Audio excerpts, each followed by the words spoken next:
Assalamualaikum warahmatullahi wabarakatuh. Kali ini kita akan membahas tentang kaidah pencacahan untuk bagian aturan perkalian atau aturan pengisian tempat. Jadi untuk aturan perkalian ini sebenarnya pada dasarnya kita hanya perlu mengalihkan beberapa kejadian yang mana kejadiannya itu setiap kejadiannya dapat terjadi dengan n cara. Jadi untuk contoh soal yang pertama itu ada soal sederhana. Aldi memiliki 2 celana, 5 kaos, dan 3 topi. Berapa banyak komposisi pemakaian celana, kaos, dan topi? Berarti di sini ada 3 kejadian. Ada pemakaian celana, kaos, dan topi. Untuk celananya ada 2, kaosnya ada 5, dan topinya ada 3. Berarti untuk mengetahui berapa banyak komposisi pemakaiannya, tinggal kita kalikan aja. Jadi tinggal 2 dikali 5 dikali 3. Berarti akan ada 30 cara komposisi pemakaian. Itu soal sederhananya. Nah, untuk soal nomor 2 ini masih tentang aturan perkalian. Ini soal jenis ini lumayan sering muncul di ujian-ujian.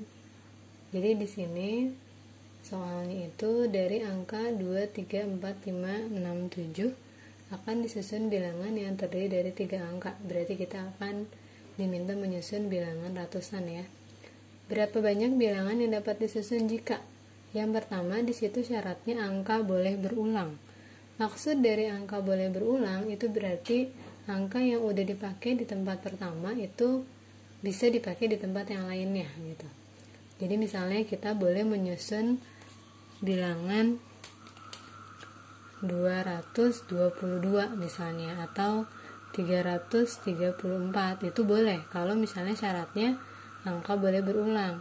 Tapi kalau syaratnya angka tidak boleh berulang, artinya angka yang udah dipakai di tempat pertama itu nggak boleh lagi dipakai di tempat yang lain gitu. Itu kalau syaratnya angka tidak boleh berulang. Nah, jadi untuk menyelesaikan soal seperti ini, langkah pertama yang harus kita buat itu adalah kotaknya ya.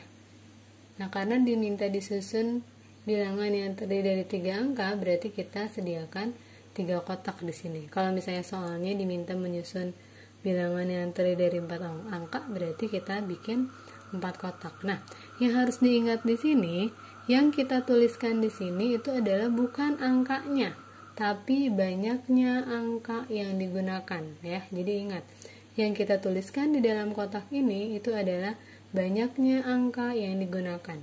Nah, sekarang untuk poin A, di situ yang ditanyakan syaratnya angka boleh berulang, artinya setiap angka itu boleh dipakai beberapa kali gitu di beberapa tempat. Untuk tempat pertama, karena kita baru mulai mau menyusun bilangan, berarti semua angka boleh kita gunakan ya. Kita lihat ada berapa angka yang bisa kita gunakan. Ada 2, 3, 4, 5, 6, 7. Berarti ada 1, 2, 3, 4, 5, 6. Berarti ada 6 angka yang bisa kita gunakan di tempat pertama. Sekarang di tempat kedua, karena syaratnya angka boleh berulang, artinya semua angka itu masih tetap boleh digunakan meskipun dia udah dipakai di tempat yang pertama. Berarti di tempat kedua juga jumlahnya sama ya, banyaknya angka yang bisa kita gunakan itu semuanya bisa digunakan. Berarti 6 juga di sini. Di tempat ketiga pun sama, karena syaratnya angka boleh berulang. Jadi setiap angka itu boleh dipakai di beberapa tempat gitu. Berarti di sini 6 juga.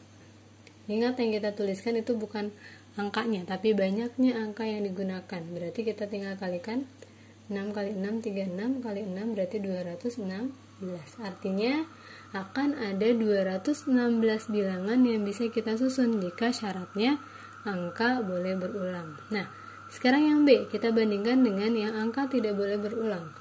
Kita siapkan dulu kotaknya juga. 3 kotak. Di sini syaratnya angka tidak boleh berulang, artinya angka yang udah dipakai di tempat pertama nggak boleh dipakai di tempat yang lain gitu ya. Jadi nggak boleh ada angka yang sama dalam tempat yang berbeda. Sekarang untuk tempat pertama, berarti karena kita baru mau mulai menyusun bilangan, berarti semua angka masih boleh ya. berarti 6 angka boleh kita gunakan. Berarti kita tulis di sini ada 6 angka yang bisa kita gunakan. Nah, di tempat kedua, karena satu angka udah dipakai di tempat yang pertama, kan angkanya tidak boleh berulang. Berarti angka yang dipakai di tempat pertama udah nggak boleh dipakai di tempat yang lain. Berarti angka yang bisa kita gunakan akan berkurang 1. Berarti di sini tinggal 5.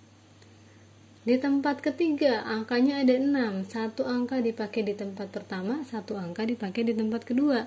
Berarti di tempat ketiga itu hanya tinggal 4 angka yang bisa kita gunakan. Kalau syaratnya angka tidak boleh berulang, berarti tinggal kita kalikan. 6 kali 5 itu 30, kali 4 berarti 120. Jadi kalau misalnya syaratnya angka tidak boleh berulang, berarti hanya ada 120 bilangan yang bisa kita susun. Sekarang yang C. Yang C itu bilangannya lebih besar dari 500 dan angka tidak boleh berulang syaratnya. Kita bikin kotak juga.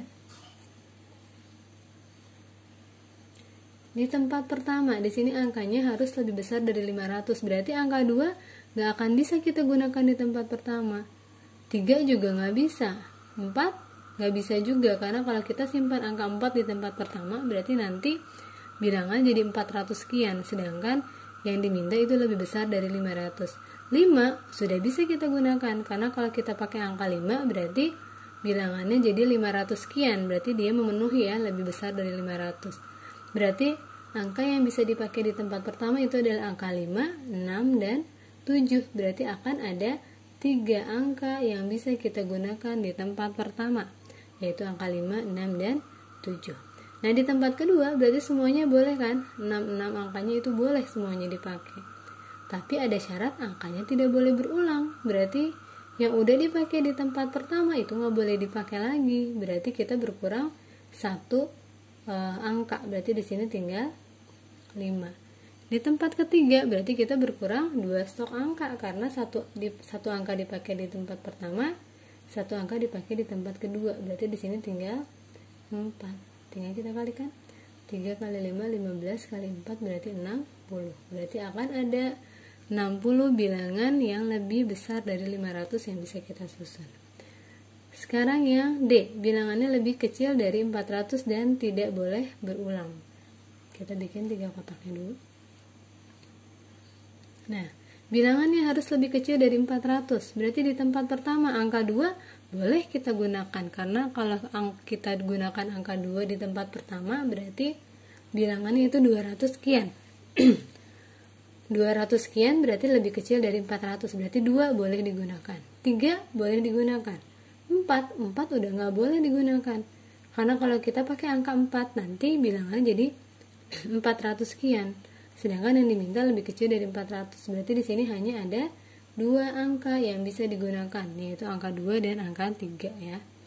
Nah, sekarang di sini angkanya masih tidak boleh berulang, berarti angka yang udah dipakai di tempat pertama nggak boleh lagi dipakai di tempat yang kedua. Berarti asalnya 6 angka jadi tinggal 5. Di sini juga tinggal 4 karena dipakai di tempat pertama 1, di tempat kedua 1. Berarti di sini tinggal 2 kali 5 10 kali 4 berarti 40. Berarti akan ada 40 bilangan yang lebih kecil dari 400 yang bisa disusun. Nah, sekarang yang E, bilangannya itu antara 200 sampai 400 dan boleh berulang. Kita bikin 3 kotak juga. Nah, bilangannya dari 200 sampai 400. Berarti angka 2 bisa kita gunakan ya di tempat pertama. 2 boleh, 3 boleh, 4 udah nggak boleh. 4 udah nggak boleh. Berarti di sini hanya ada angka 2. Hanya ada 2 angka, artinya ada angka 2 dan angka 3 yang bisa digunakan. Berarti ada 2 angka yang bisa kita gunakan di tempat pertama. Nah, di tempat kedua, di sini syaratnya dia boleh berulang. Artinya, angka yang udah dipakai di tempat pertama pun masih tetap boleh dipakai di tempat yang kedua. Berarti tinggal kita tulis semua angkanya ya. Berarti ada 6 di sini. 6 angka semuanya boleh. Di tempat ketiga pun sama. Berarti semua angka boleh. Berarti 6 juga 6 angka yang bisa digunakan. Tinggal kita kalikan. 2 kali 6, 12 kali 3 berarti 72. Berarti akan ada 72 bilangan antara 200 sampai 400 yang bisa disusun kalau syaratnya angkanya boleh berulang ya. Nah, yang terakhir di sini yang diminta disusun itu adalah bilangan ganjil. Nah, untuk kalian ketahui, kalau kita mau melihat bilangan itu ganjil atau genap, kita cukup melihat angka belakangnya. Seperti misalnya angka 41, dia ganjil karena angka belakangnya itu ganjil meskipun angka depannya itu genap. 32, dia genap karena angka belakangnya itu genap walaupun angka depannya itu ganjil. Jadi untuk melihat bilangan itu ganjil atau genap, kita hanya perlu melihat angka belakangnya. Kalau angka belakangnya ganjil, artinya bilangan itu bilangan ganjil. Kalau angka belakangnya genap, berarti dia adalah bilangan genap. Nah, jadi khusus untuk soal yang kalau misalnya ditanyakan nih bilangan ganjil atau genap, yang diisi itu adalah kotak yang paling akhir dulu. Karena kotak yang paling akhir yang menentukan dia ganjil atau genap. Jadi kalau diminta menyusun bilangan ganjil, berarti kotak terakhir hanya boleh diisi sama angka ganjil. Tapi kalau misalnya yang diminta disusun itu bilangan genap, berarti kotak yang terakhir itu hanya boleh diisi sama angka genap. Di sini dia yang diminta itu bilangan ganjil dan tidak boleh berulang. Nah, berarti kita lihat bilangan ganjilnya ada berapa aja? 3, 5, dan 7. Berarti ada 3 angka ganjil. Berarti untuk kotak terakhir itu bisa diisi dengan 3 angka. Berarti ada 3 angka yang bisa digunakan di tempat yang terakhir. Sekarang baru kita maju ke depan. Syaratnya angkanya tidak boleh berulang. Angkanya semuanya ada 6. Satu angka udah dipakai di tempat terakhir ya, berarti di sini tinggal 5. Di tempat yang kedua, angkanya ada 6. Satu angka dipakai di tempat pertama, satu angka dipakai di tempat yang ketiga, berarti di sini tinggal 4. Nah, tinggal kita kalikan. 5 kali 4 20 kali 3 berarti 60. Berarti akan ada 60 bilangan ganjil yang bisa disusun. Nah, inilah penjelasan tentang aturan perkalian atau aturan pengisian tempat. Semoga bisa kalian pahami dengan baik. Semoga penjelasannya cukup jelas ya. Silahkan dimengerti kembali. Tetap semangat belajar.